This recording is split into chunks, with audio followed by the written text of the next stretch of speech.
Drage gledalke, dragi gledalci, ponovno pozdravljeni v oddaji Moja zgodba.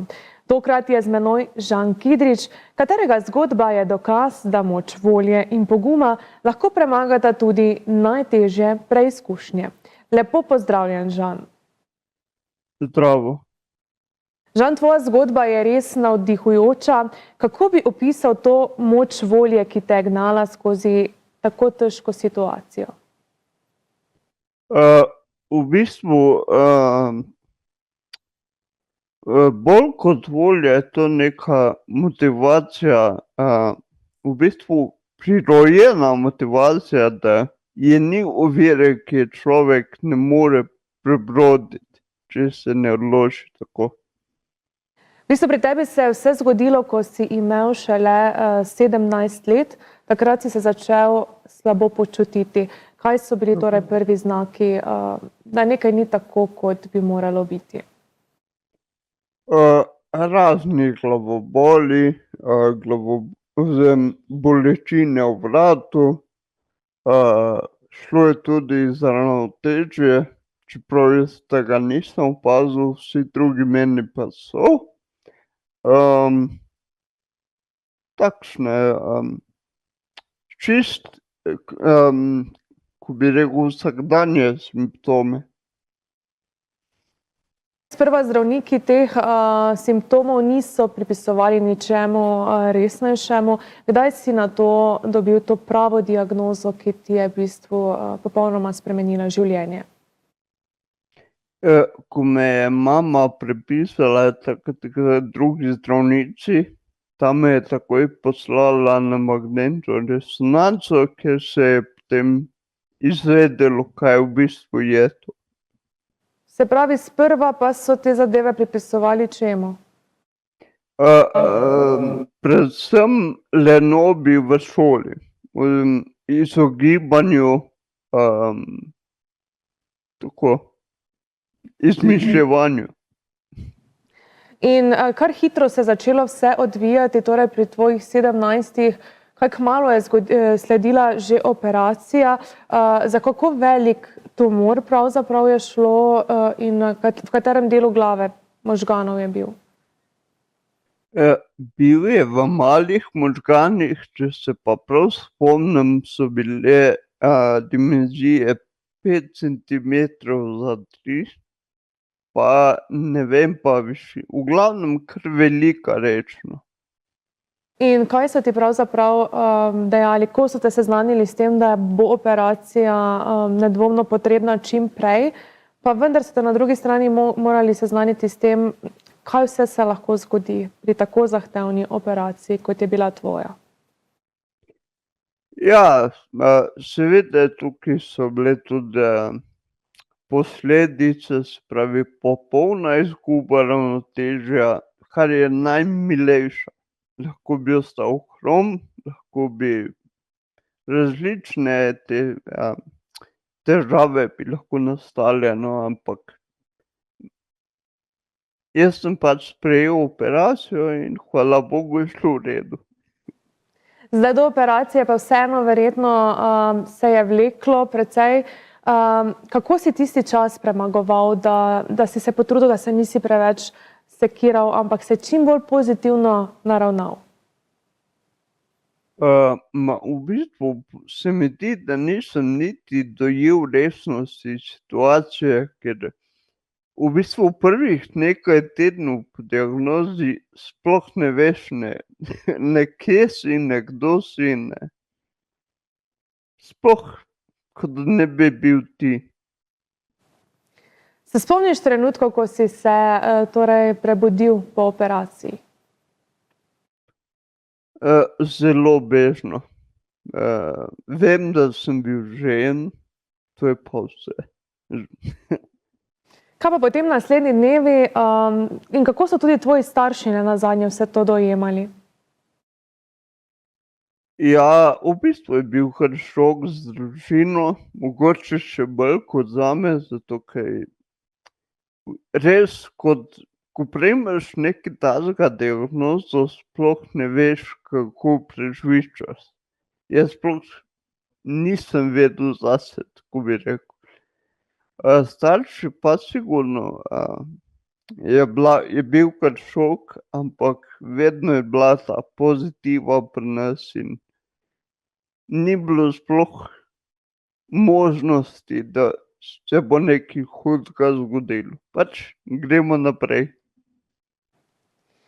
Ampak žal operacija ni bila dovolj, potrebno je bilo tudi torej obsevanja pa kemoterapije. Kako je torej celotno zdravljenje pravzaprav potekalo? Najprej je bila operacija, po operaciji sem imel mogoče 4-5 mesecev razmika, nakar sem začel z obsevanji, kemoterapijami, kar se je še dodatno zavleklo za neke 3 do 4 leta zdravljenja. Žan, ti si takrat v bistvu v tistem času obiskoval lesarsko šolo, kolikor mi je znano, to so bile tvoje sanje, to je bil tisti tvoj poklic, ki si ga želel opravljati, pa vendar žal si pač bil soočen s tem, da to ne bo mogoče. Pa vendar ti si začel iskati druge interese in našel področje, ki te prav tako zanima in daje smisel. V bistvu tako je bilo. Jaz sem obiskoval lesarsko šolo bolj iz tega razloga, da je bila blizu pa dostopna. Se pravi, mi je ostalo veliko časa za druge dejavnosti. Od nekdaj pa sem si nekako se zanimal v smereh računalništva, a v tistih časih nisem šel v to smer. Pol pa, ko sem pač izgubil tudi možnost tam, sem pa sprejel odločitev, da bo pa treba nekaj drugače. In tako sem potem zašel v te vode. Sedaj, če se vrneva malce nazaj, torej na tisti čas po operaciji, pravzaprav ti nisi bil sposoben niti hoditi, niti pisati, tako rekoč si se vse to naučil znova, kaj ne? Tako je. Kako je bilo se soočiti s tem, ko si se torej prebudil in se zavedal, da pač ne bo tako, kot je bilo včeraj, da je potrebno pred tabo veliko truda, veliko dela, da boš na stopnji, kot si bil prej? V bistvu, jaz sem to nekako pričakoval pred operacijo, oziroma pred kemoterapijo. Po operaciji sem še dokaj hodil. Pred kemoterapijami sem pa jaz pričakoval, da bo stanje drastično slabše. In pač sprejel odločitev, da bo potrebno ponovno. Ni bila lahka, sploh ne, ampak vredna. Kaj pa ti je bilo najbolj težko od vsega tega, se naučiti hoditi, pisati, govoriti? V bistvu najtežje, kot bi rekel, fizično najtežje je hoja, katera še zdaj ni 100%. Kot družbena oziroma, ne vem, kako bi rekel, pač kot vsakdanja pa je govor, ker moj govor je bil težko razumljiv. Še težje, kot je sedaj. Ampak ti v bistvu si odločen bil, tako kot danes, še vedno delaš na tem, da bo čim boljše in hoja in govor. Kako izgleda vsak dan? Imaš mogoče vsak dan kakšne vaje opravljaš? Kaj je to, da vzdržuješ to tvoje stanje? Vaje predvsem vsakodnevno, ne vem, sprehodi različne, ko bi rekel, vaje za moč, obiskujem tudi fitnes enkrat tedensko. V bistvu nimam namena se ustaviti tukaj. Jaz sem rekel, jaz se bom vrnil, kjer sem bil takrat. In pri vsem tem si imel res izjemno podporo tvoje družine. V času, ko se ti je to zgodilo, ste pravzaprav živeli v bloku in zato, da bi vse skupaj nekako prilagodili tebi, da bi bilo okrevanje lažje, ste nekako pohiteli s to odločitvijo, da najdete hišo, se preselite in nekako tebi omogočijo večjo možnost gibanja in posledično hitrejšega okrevanja? V bistvu ni že tako. Hiša je bila že prej v planu, ampak ne tako hitro, tako ažurno. Potem pa je bilo pač stanje, kakršno je bilo. Bil je velik problem iz 4. nadstropja ven ali domov in smo vse skupaj malo pohitrili in zdaj sem tukaj. In ravno mama recimo je bila tista, ki nekako je poleg službe pravzaprav skrbela zate, se trudila. Kako se spominjaš tistega obdobja? To so pa tiste, kako bi rekel, dobre stvari v slabi stvari. Bila je vsak dan pri meni v Ljubljani, vsak dan po službi takoj avto k meni. Res, to so taki neprecenljivi trenutki, ki ti za zmeraj ostanejo. Lahko rekel, da zaradi te izkušnje ste morda danes bolj povezani, se bolj cenite, spoštujete? Sigurno. Vsi, cela družina, sigurno, zato ker v bistvu nekaj takega ti pokaže, kako minljiv je človek. Ravno to verjetno vsakega, ki doleti kakšna taka težka situacija, kot je tebe, nekako začne na svoje življenje, čas, ki nam je tukaj dan, drugače gledati. Ja, po moje je to res tak dogodek, ki ti malo te opomni na stvari v življenju, ki so dejansko pomembne. Spremeni zorni pogled. Zdaj nekako me zanima recimo v času tvoje rehabilitacije. Bil si torej mlad, 17 let star. Je bilo kaj takega, kaj te je posebej presenetilo, morda negativno, pozitivno v času tvojega okrevanja? V bistvu z začetka je bilo res, ne vem, negativno, kako te ljudje na hitro obsojajo. Ne vem, sem šel na kavo recimo, pa ker pač se nisem normalno gibal, ta je pa pijan, ta je pa tak, ta je onak. Ampak sem dokaj kmalu premagal to, no, se sploh ne oziram več na take komentarje. Zdaj, če se bi vrnila samo na kemoterapijo in obsevanja, pogosto s seboj prinašata neke čustvene, telesne izzive in ena izmed tabu tem je zagotovo, kar se tiče plodnosti. Zanima me, kako je bilo v tvojem primeru. So se morda odločili, da shranijo tvojo spermo v primeru, če bi si želel ustvariti družino? Ja, so in osebno se mi zdi to res super ideja, zato ker vemo, da je pač zelo invaziven poseg ta kemoterapija in je precej velika možnost, da na naraven način pač ne bo šlo. In zato se mi zdi res super, da imaš nekje v zaledju kot nek backup. Tako kot si omenil, tvoja rehabilitacija je bila v bistvu dolga, bilo je velikokrat težko. Kaj so pa tiste situacije, ki te, kadar te malo zanese, da ni lahko, morda imaš tiste slabše trenutke, da se znova pobereš s svojo pozitivo in greš naprej?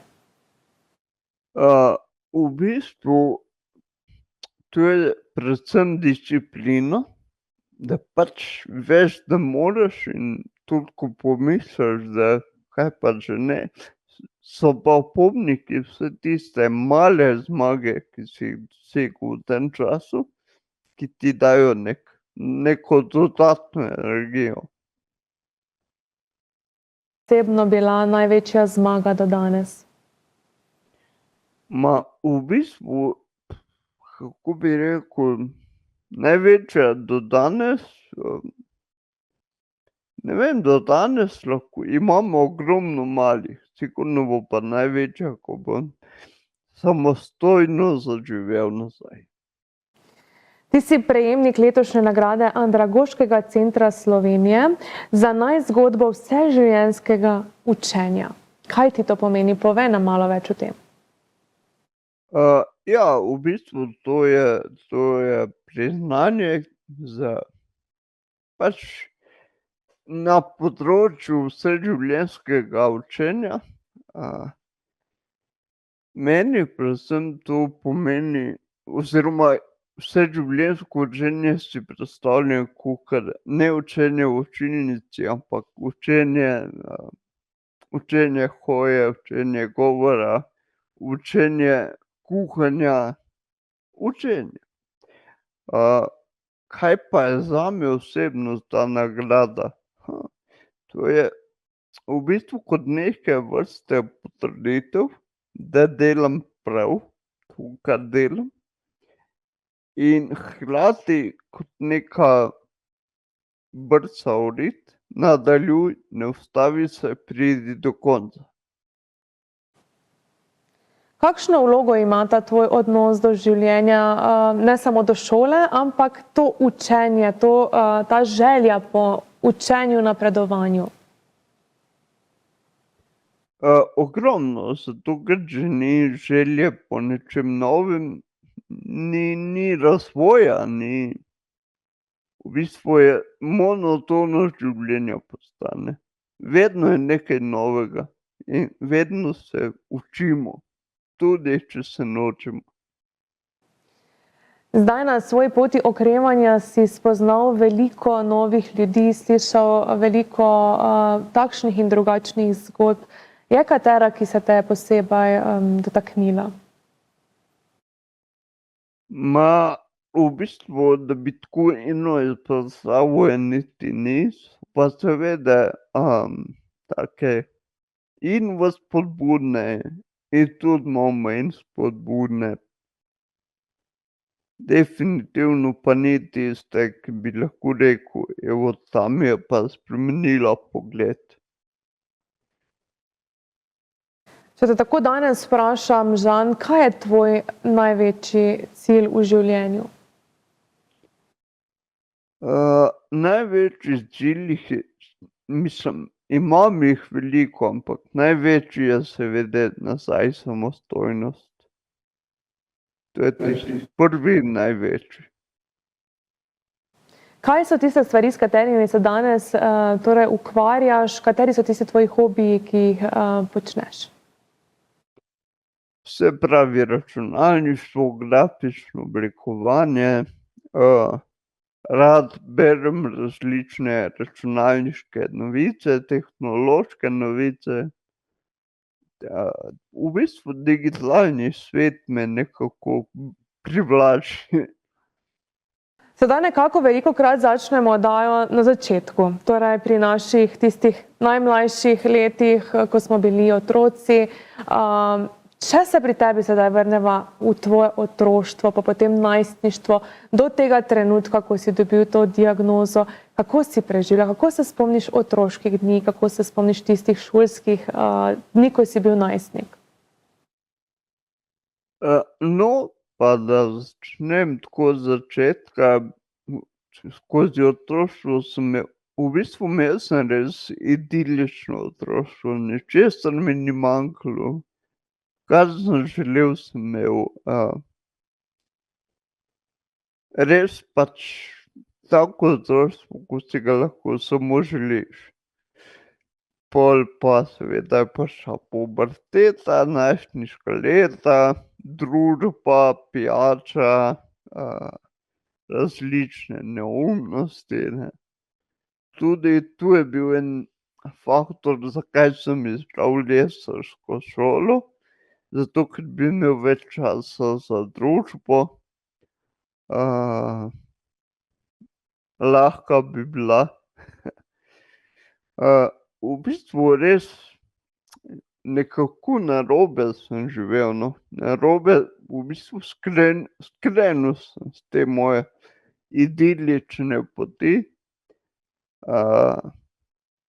Veliko takih situacij, ki jih tako obžalujem zdaj, da če bi s to pametjo preživel najstništvo, ne bi bilo niti podobno, kakršno je bilo. Če greva še en korak nazaj k tej tvoji nagradi, ki si jo prejel pred oddajo, ko sva govorila, nekako se mi zdi pomembno, da poveš tudi, kdo je tisti, ki pravzaprav te je nekako pripeljal do te nagrade, kdo te je predlagal? To je bila mentorica v programu PUM-O Postojna, Nina Potrebuješ. V glavnem, to je program, ki mlajšim odraslim pomaga se usmeriti na pravo pot pri pač različnih problemih v mlajših letih. Jaz sem za ta program takrat slišal preko mama mi je povedala, ja. In najprej sem bil skeptičen. Potem pa sem rekel, bom poskusil, zakaj pa ne. In ta omenjena mentorica se je res z mano ukvarjala na področju govora, pisanja, hoje, res na splošno vsem, kar mi je tudi nekako omogočilo naprej šolanje, zato ker če ne bi znal pisati, ne bi mogel iti naprej. In ona me je potem tudi predlagala za kandidata te zgodbe, nagrade. Kaj naj rečem, Žan, najlepša hvala, ker si bil moj gost. Jaz mislim, da je tvoja zgodba en taki pokazatelj, da se iz vsake preizkušnje lahko rodi nova priložnost. Bi se strinjal? Ja, vsekakor. Ko se ena vrata zaprejo, se 5 drugih odpre, le če jih znaš videti. Hvala ti in želim ti še veliko motivacije naprej, da dosežeš te svoje cilje in postaneš čim bolj takšen, kot si bil nekoč, takšen, kot si želiš. Hvala. Hvala tudi vam, da ste bili ponovno v naši družbi. Ostanite na BKTV, mi pa se znova vidimo prihodnji četrtek.